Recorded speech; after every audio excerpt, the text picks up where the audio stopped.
And Rosa Luxemburg's husband called that revolution, and she did not agree with it, but she did it anyway because the group was doing it. And it was a massive, brutal counter-revolution, much like the Paris Commune. They lined up everyone who'd been revolutionary against the wall.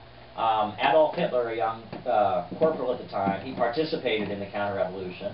And one of the ways they put it down is you see the first inklings of fascism, where they had mobilized throughout Germany these groups of Freikorps, they were called, or free officers, and they were supposedly, this is what they were purported to be in the press, of young soldiers who were just so outraged to see these communists and all that they just, of their own free will, took up guns to put down these Jewish Marxists who were taking power. But in reality, they were being funded by the government, and they were, but it was fascism, right? And they needed the guise of being revolutionary to cover it.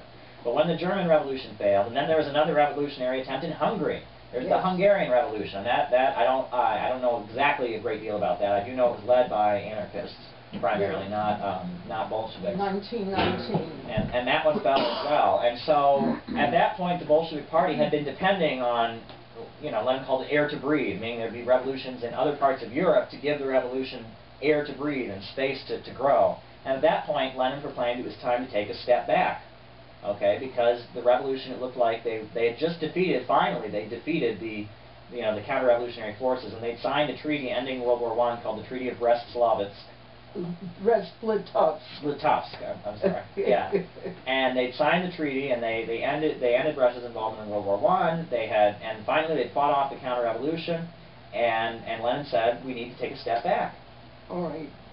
By the way, let's not deny what Trotsky did. He organized the Red Army. Yes, it was Trotsky who led the Red Army. Yes. He was the military commander of it. That is Yes. true, and he wrote extensively about how to fight a war on a popular basis and win people to your support. Also, the Bolshevik army at that point was an army of the people. It wasn't a standing army, meaning that every Soviet citizen had a firearm and was part of the the revolutionary military in some capacity or other. So Lenin called people together and he said, we have to take a step back from military or war communism. We need to step back to have the new economic policy, he called it.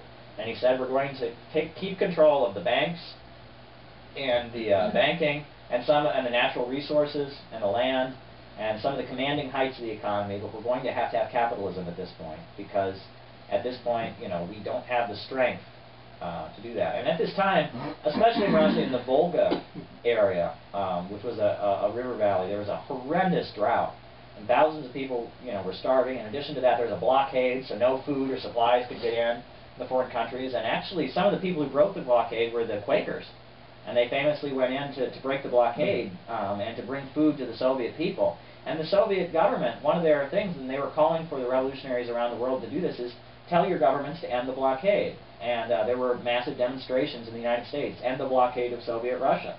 And there were all these, and in the United States and Europe and everywhere. And the Soviet government released pictures of the starvation that was going on and said, you have to end the blockade. And interestingly enough, there's an anti-communist documentary that was made about a year ago. And it uses those same pictures that the Soviet government had put out to say end the blockade, claiming that they had just discovered them and that that was proof of the Soviets' brutal starvation policies.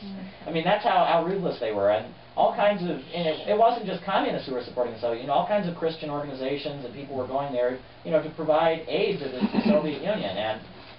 And so at that period, they had the new economic policy, and they were allowing, capitalism in areas. They allowed, shopkeepers to spring up. They allowed, all kinds of things to spring up. But the Bolsheviks, the Bolshevik Party was the glue that held the country together. And I know, the policy at that time was that no Bolshevik leader could make more than the average worker. But Anna Louise Strong, who's an American journalist who was there at the time, she talks about how actually, at that time, they had less than the average worker most of the time, because they were too busy making sure everyone had enough to eat that they wouldn't join the counter-revolution. So the Bolsheviks, they had less than everybody else. There was horrible diseases, typhus and all of that. And Lenin died. Lenin died in 1924. At the time of Lenin's death, there was high debate about where the Soviet Party should go from there. Trotsky and some figures were saying they should gradually industrialize and build up industry and win the loyalty of the peasants through tax incentives of collectivization. The Stalin section of the party said that they should increase the new economic policy. Also also the Trotsky section wanted to, continue to support revolution around the world, whereas Stalin's policy was called socialism in one country, meaning that we should put the world revolution on hold and build up the Soviet Union to be this great place, and that the world communist movement should only act in the interest of the Soviet Union. And that was the thing that Ted was so pissed off at him about. Yeah. And so, I mean, that's where I was going to cut it off here. But that was the first time, the Bolsheviks had taken power. Oh, another thing I'll add is, the Kronstadt revolt happened in 1921. Right, and that was the sailors at Kronstadt. Many who were anarchists, others who were just capitalists and monarchists, right? They didn't agree when the Bolsheviks had wanted to unite all the Soviets in a national representative body. The Kronstadt section did not want to do that, and so there was a revolt, and they were taking up arms against the Soviet government. And Trotsky and Lenin and all of them said, look, we're trying to build a revolution here, and we can't, we need to consolidate the government. And there was fighting among the revolutionaries, among these, and then a lot of the leaders of the Kronstadt revolt, including these anarchists, crossed the border and crossed the ice, the frozen ice, and went over into Finland. And when they got there, they were given medals by the King of Finland for their efforts in fighting the evil scourge of Bolshevism. And it was a very interesting thing. And also, what they wanted was the right to vote as part of their platform. But they had the right to vote. They wanted to vote for more than one party. But that existed as well. Right after the revolution, the Left Social Revolutionary Party, that was the other party that I mentioned that was in coalition with the Bolsheviks. One of their leaders shot Lenin, famously, and they didn't kill him. That's not how he died. They shot him. And when that happened, there was what was called there was like the Great Panic, or you would probably know the correct word, Jay. But it was, there was feeling, because the Left Social Revolutionary Party felt that the Bolsheviks needed to go and had been conspiring to overthrow the Bolsheviks, and so there was essentially a fight between the Bolsheviks and the Left Social Revolutionary Party at that point after they shot Lenin. It was sparked by that. And so the Left Social Revolutionary Party was purged from the government. And so, I mean, at that point, the revolution had made many advances, but it was also economically suffering. Like I said, women had the right to vote. It was also the first country in the modern world to legalize homosexuality. And abortion. And abortion, which had all been illegal in every single country in the rest of the industrialized world. Remarkable. Yeah, mass literacy campaigns were going on.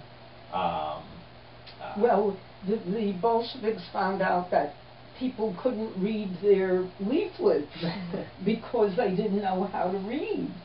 So Lenin's wife carried on a tremendous literacy campaign, because how could you propagandize when people couldn't read what you were writing?